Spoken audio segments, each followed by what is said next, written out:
Hello, I'm Jason, I'm the director of Seasoned Cookshop, and today we're going to talk about how to keep your knife sharp.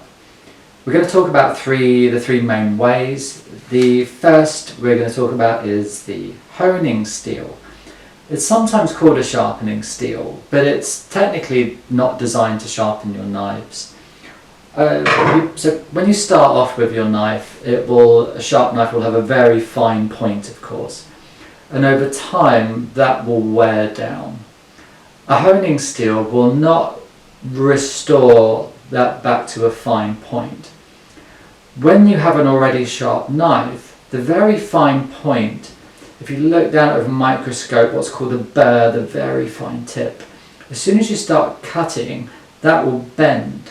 And what a honing steel does is straighten that so that it's straight again, and when you start cutting, that will cut into the food. It will bend before long, and your honing steel will just straighten it up again. So in effect it feels sharper, although it's not actually restoring the edge as such, it's just keeping it straight. As such, because it's not taking any metal away, it's designed to be used very frequently. A chef would typically use this before every time they start cooking, and indeed at home that's what you typically do. Every day before you start cooking, use a honing steel, straighten your edge. There are two types of steel, the main types. This is a metal one. This is designed for European knives where the edge is more robust. The ceramic type are designed for Japanese blades where there's a finer point on them. The vast majority of this type of steel will not sharpen your knife. You'll be there all day. They're just designed to maintain the straightness of an already sharp knife. So number two, this is a pull through. And this is probably the most convenient way to keep your knife sharp.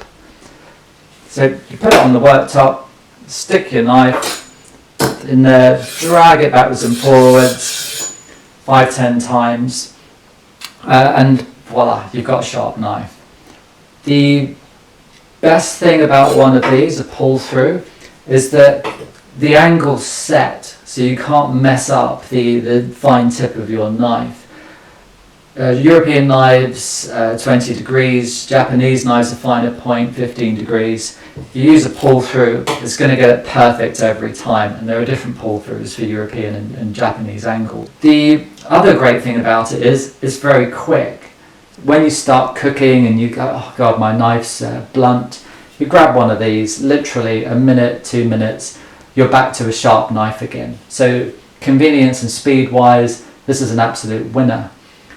The downside of one of these is it's not going to get your knife as sharp as using a whetstone. Lastly, we've got the whetstone. Now the whetstone is the best way to sharpen your knives. This will get your knife sharper than any other method. The more challenging aspects of using a whetstone, for want of a better word, is unlike a pull through, the angle isn't set. So you just got to take a little bit more time and care with using a whetstone. You've got to get used to applying the right angle and the right pressure. But once you've got the hang of it, it's pretty straightforward. You've also got to be a little bit more organised, and all that means is on a day off or something, you chuck the stone part of the whetstone in water and let it soak for about 20 minutes before you actually use it. But once you've got used to those basic aspects of using a whetstone, this is by far the best way of sharpening your knives.